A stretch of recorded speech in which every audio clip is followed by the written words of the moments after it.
그 얼마나 아름답고 즐거운가. 형제자매가 어울려서 사는 모습. 머리 위에 부은 보배로운 기름이 수염 곧 아론의 수염을 타고 흘러서 그 옷깃까지 흘러내림 같고 헤르몬의 이슬이 시온산의 내림과 같구나. 주님께서 그곳에서 복을 약속하셨으니 그 복은 곧 영생이다. 시편 133편. 성전에 올라가는 다윗의 시로 명명된 오늘 시편은 그 길이가 매우 짧고 간결합니다. 시편은 그 시작부터 찬양과 감사의 감탄으로 시작합니다. 그 얼마나 아름답고 즐거운가. 형제자매가 어울려서 함께 사는 모습. 머리 위에 부은 보배로운 기름이 수염 곧 아론의 수염을 타고 흘러서 그 옷깃까지 흘러내림 같고 헤르몬의 이슬이 시온산의 내림과 같구나. 시인의 시적 정황을 상상해 보자면 모든 것이 아름답게 마무리된 상황, 모든 것이 잘 정돈되고 이제 행복한 일만 남은 상황인 것 같습니다. 형제자매가 함께 어울려 사는 모습이 얼마나 아름다운가 감격의 고백을 하는 시인의 모습을 상상해 보자니 우리의 마음에도 어쩐지 따스한 봄바람이 불어오는 것 같습니다. 시인이 고백하고 있는 형제자매의 어울림은 단지 한 가족만을 의미하지 않을 것입니다. 가족은 물론 함께 사는 이웃과 공동체 모두를 아우르는 표현이라고 볼 수 있습니다. 시인은 함께 사는 우리가 모두 다툼과 미움을 버리고 아름다운 모습으로 즐겁게 사는 일이 귀하다고 말합니다.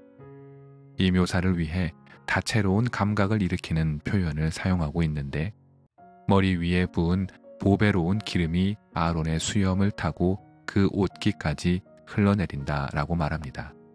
참 아름다운 표현입니다. 머리에 붓는 기름은 구약 전통에서 중요한 의미를 지니고 있습니다. 먼저 거룩한 목적을 위한 기름 자체의 성별입니다. 기름 부음을 위해 사용되는 기름은 그 자체로 특별합니다. 출애굽기에는 거룩한 기름을 만드는 방법을 상세히 소개하고 있습니다. 하나님께서는 율법을 통해 거룩한 기름을 제조하게 하시고 그 기름을 회막과 법궤 그리고 언약궤 등에 바르도록 하십니다. 거룩한 기름이 칠해진 도구들은 세상의 도구와 구별됨을 의미합니다. 회막이나 법궤를 제작하는 원재료는 물론 자연에서 얻은 일반적인 것들입니다. 그러나 거룩한 기름이 발라지고 그것을 거룩하게 구별함으로 그 도구들은 이제 평범한 물건이 아니라 성물이 되는 것입니다. 기름은 거룩함을 만들어내는 외적 상징의 역할을 담당하고 있습니다. 또한 기름은 우리가 잘 알고 있듯이 사람에게도 부어집니다. 제사장을 세울 때, 또 특별히 왕을 세울 때에도 전통적으로 기름을 부었습니다. 우리가 흔히 기름 부음 받은 자라고 표현할 때에 바로 그 기름 부음입니다. 선지자이자 사사인 사무엘은 다윗에게 기름을 부어 그를 왕으로 세웠음을 우리는 잘 알고 있습니다.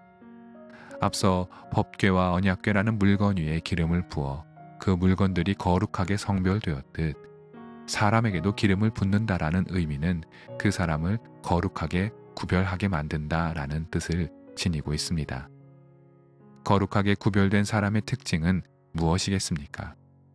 갑자기 낮은 음성을 내고 몸짓을 과장되게 표현하며 평소에는 잘 사용하지도 않는 종교적인 단어들을 나열한다는 것이 거룩하게 구별된 사람의 특징일까요?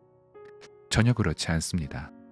거룩하게 구별된 기름 부음 받은 자란 자신의 욕망과 욕심을 거룩한 기름으로 녹여내고 자기 중심의 열망을 거룩한 기름으로 씻겨낸 자를 말할 것입니다. 거룩한 기름을 부음받은 사람의 눈은 세속의 욕망에서 눈을 돌린 자이며 세상의 손짓에 고개를 가로젓는 자들입니다. 기름 부음 받은 자는 세상에 살지만 세상의 노예로 살지 않는 자를 말합니다.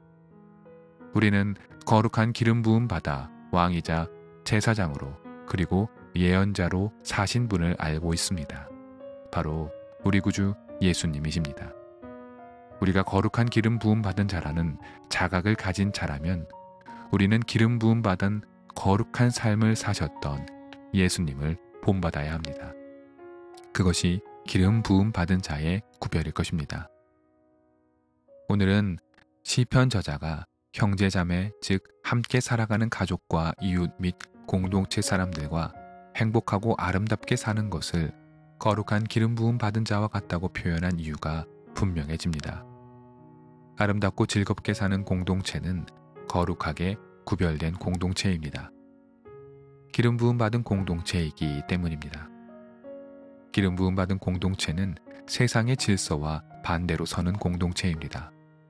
세상은 오로지 개인의 능력을 최고로 여기며 1등에게 모든 자원을 몰아주는 곳이라면 기름 부음 받은 공동체는 조금 뒤처져도 기다려주는 공동체, 덜 가진 사람에게 더 가진 사람이 자기 것을 선뜻 내어주는 공동체, 실수와 실패가 있다면 위로하고 격려하며 잘못된 부분이 있다면 솔직하게 인정하고 고쳐나가길 애쓰는 공동체일 것입니다. 이것이 기름이 부어져 온 몸은 물론 옷깃까지 아름다운 기름이 발라지고 향기로운 냄새가 퍼져가는 공동체의 모습일 것입니다. 헤르몬의 이슬이 시온산에 내린다라는 표현도 참으로 아름답습니다. 성서지리를 연구하는 학자들의 말에 의하면 헤르몬산은 이스라엘 북쪽에 위치한 높은 산으로 사시사철 눈이 쌓여 있는데 사막에서 불어오는 열풍에 의해 이슬이 많이 만들어진다고 합니다. 이슬은 비와 달라 그 양이 많지는 않지만 그 작은 이슬이 일대 지역의 살림과 생명들의 소중한 자원이 된다고 합니다. 눈에 보이지 않는 이슬방울이 높은 시온산에 내려 그 거대한 산의 생명을 먹이는 물근원이 된다는 표현이 참 인상적입니다. 형제자매가 아름답게 어울려 사는 모습을 이슬로 비유했다는 뜻은 작고 연약해 보이는 공동체일지라도 그 안에 참 행복과 기쁨이 있다면 생명의 뿌리가 될 수 있다라는 뜻이 되겠죠. 우리의 공동체가 마른 땅을 적시는 이슬비 같은 공동체였으면 좋겠습니다. 차고 넘치지는 않아도 꾸준하고 화려하게 드러나진 않아도 모두에게 꼭 필요한 사람들이 모인 공동체. 그렇게 우리가 주변을 밝히고 생명 없는 어둠의 땅을 빛의 땅으로 바꾸는 공동체가 되기를 바랍니다. 마지막으로 한 가지만 더 생각해 보겠습니다. 오늘 시편은 그 시작부터 감탄임을 우리가 살펴보았습니다. 하지만 이 감탄의 고백이 나오기까지의 시간은 어떠했을까요? 본문은 짧은 3개의 구절로 마무리되기 때문에 시인의 사정을 우리가 알 수는 없습니다. 하지만 시적 상상력을 동원하여 시인의 상황을 생각해보고 가늠해보는 일은 시편 묵상에 있어 큰 은혜의 시간이 될 것입니다. 시의 첫 구절이 아름다운 공동체를 이룬 시인의 감탄이기는 하지만 시인의 가족과 시인의 공동체가 처음부터 이토록 아름다운 경탄이 터져나오는 공동체였을까요? 그렇지는 않았을 것입니다. 시인의 공동체 역시 처음에는 작고 연약했을 것입니다. 혹은 문제가 많고 다툼이 적지 않은 곳이었을 수도 있습니다. 그러나 시인은 포기하지 않았을 것입니다. 하나님의 은총을 기다리며 자신의 공동체를 아름답고 즐거운 장소로 만들기 위해 시인은 모든 노력을 아끼지 않았을 것입니다. 흠이 많고 그늘진 공동체였지만 하나님의 거룩한 기름 부음 받은 성별된 공동체로 나가기 위해 시인은 남몰래 눈물을 흘리며 기도했을 것입니다. 힘들어하는 자를 찾아가 위로하고 갈등과 분쟁이 있는 곳에 평화의 도구로서의 역할을 감당하길 주저하지 않았을 것입니다. 그렇게 시인은 하나님이 주시는 힘으로 애쓰고 노력하여 이토록 경탄이 넘치는 공동체를 일구었을 것입니다. 시적 상상력이라 해서 아무 근거 없는 이야기라 할 수는 없을 것입니다. 우리 주변의 아름다운 가족과 공동체를 이룬 곳의 이야기를 듣고 있노라면 지금의 아름다움에 이르기까지 얼마나 많은 굴곡과 아픔이 있었는지 우리는 어렵지 않게 알 수 있습니다. 위기가 없었던 가족이 없으며 갈등이 없었던 공동체는 없습니다. 다툼과 분쟁 또한 적지 않았겠죠. 하지만 거룩하게 성별된 공동체는 이 갈등을 회피하지 않고 맞서며 괴롭지만 문제를 해결하기 위해 노력을 아끼지 않았습니다. 때로는 눈물이 있고 때로는 아픔이 있지만 이들은 주저하지 않고 더 나은 공동체를 만들기 위해 희생을 자처했습니다. 시편 묵상으로 하루를 시작하는 여러분, 헤르몬산에 이슬비가 내리는 공동체를 만들기 위해 누군가 필요하다면 바로 우리가 그 사람이 되어야 하지 않겠습니까? 거룩한 기름으로 구별된 공동체를 만들기 위해 누군가 필요하다면 우리가 나서야 하지 않겠습니까?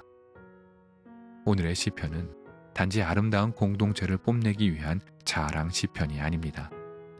하나님이 기뻐하시는 아름다운 공동체를 만들기 위해 저와 여러분을 초대하는 시입니다. 나와 가족, 나와 이웃이 행복한 공동체를 일구기 위해 하나님은 저와 여러분을 당신의 청지기로 부르십니다. 우리가 거룩한 공동체로서의 노력을 포기하지 않을 때 하나님은 우리의 모임을 아름답게 만드실 것입니다. 그때 누군가 우리를 보며 이곳은 거룩한 기름으로 구별된 공동체와 같다고 감탄할 것입니다. 누군가 우리를 볼 때 저곳은 생명의 샘이 솟아나는 공동체라고 경탄할 것입니다.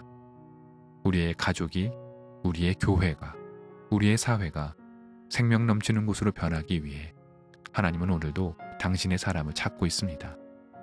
바라기는 저와 여러분들이 주님 앞에 나를 써달라고 나서길 바랍니다.